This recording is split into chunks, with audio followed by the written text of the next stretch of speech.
그 다음에 이제 나와주는 것이 이것이 이제 기회비용과 더불어서 매몰비용이 나와요, 매몰비용. 자, 매몰비용이라고 하는 것도 시험 문제에서 종종 나와줍니다. 아까 이 기회비용처럼 그만큼 나오지 않지만 제가 봤을 때도 이제 한 800문제 중에서 5, 6문제에 관한 문제는 본 기억이 날 정도로 이거보단 덜하지만 나옵니다. 자, 매몰비용은 우리가 거기서 보다시피 한 번 지출 선택에서 선택하든 어떤 선택, 한 번 지출되면 어떤 선택을 하건 회수할 수 없는 비용을 우리가 매몰비용이라 해요.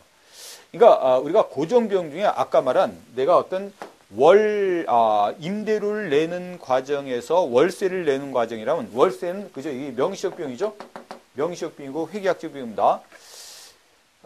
그런데 거기서 내가 어떤 이제 월 임대료, 그러니까 보증금이 있다, 보증금.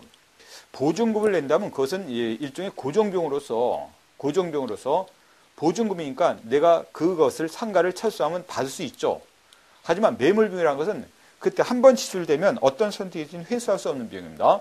자, 그런 식의 비용이 뭐냐면 광고비라든지 이왕 나간 광고비, 그다음에 뭐 인테리어 비용, 뭐 간판 비용, 인테리어 비용.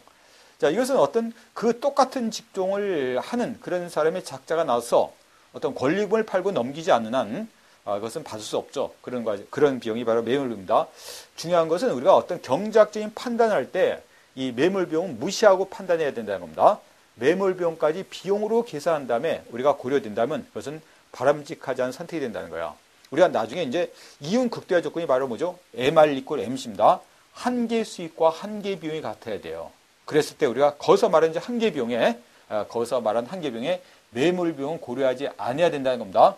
매몰비용 고려하지 않고 선택을 해줘야 된다는 거야. 그래야지 이것이 바람직한 경제학적 선택이 된다는 겁니다. 자, 그런 식의 내용이에요. 특히 기회비용 하는 것이 잘 나오고 있고 가장 표준적인 것에 대한 설명을 제가 했으니까 이런 내용이 조금 더 활용되면서 여러 가지 모양으로 나오고 있다는 거예요.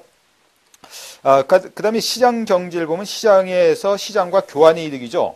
그래서 그 시장 경제에 대한 특징, 이건 바로 시장의 가격 기구에 대한 믿음을 보이는 그런 경제가 시장 경제죠. 그러니까 시장에 대한 가격 기구의 믿음이라는 것은 정부가 개입하지 않더라도 아담 스미스가 말한 보이지 않는 손이라고 하는 가격의 기능이 시장에서 항상 시장을 균형으로 만들고 가격이 시장의 균형으로 만들고 그리고 그만큼의 어떤 모자라면 그 제품이 모자라면 가격이 오르고 남으면 가격이 떨어지면서 항상 시장의 수요 공급을 맞추는 그런 식의 기능이 보이지 않는 손 가격이 하고 있다는 겁니다. 자, 가격에 대한 그런 식의 시장의 가격 기능을 우리가 인정하는 그런 식의 시장, 바로 이제 경제 체제가 바로 시장 경제 체제가 되는 건데 거기서 이제 시장 경제라는 것은 거기 이제 특징이 있죠. 그 특징 위에서 굉장히 중요한 두 개의 특징이 있어요. 시장 경제가 이루어지기 위해서는 거기 보다시피 사유재산권 확립이 이루어져야 됩니다. 이거 굉장히 강조돼서 이것도 여러 번 문제 나왔어요. 사유재산권 확립. 그리고 자유로운 경쟁을 우리가 허용해야 된다는 거야. 그래야지 효율성이 최대가 된다는 겁니다. 그래야지 효율성이 최대된다. 자, 그런 것을 알아주세요. 시장 경제의 특징에서 자유시장권의 확립과 경쟁을 허용해야 된다는 거.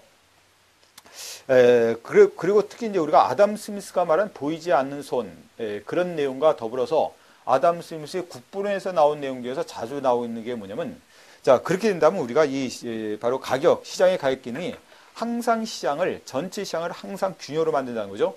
가격이 움직여서 시장을 항상 균형으로 만든다는 겁니다. 자, 균형으로 항상 만든다. 이것이 바로 일반 균형이라고 합니다. 일반 균형. 물론 아담 스미스는 일반 균형이라는 얘기를 하지 않았지만, 자, 아담 스미스가 한 국부론에서 내용이 하나 있어요. 자, 이 내용과 굉장히 우리가 일치한 내용 중에 하나가 뭐냐면 이런 얘기입니다. 자, 시장에서 내가 어떤 노동자가 맛있는 고기와 그리고 빵을 먹을 수 있는 이유는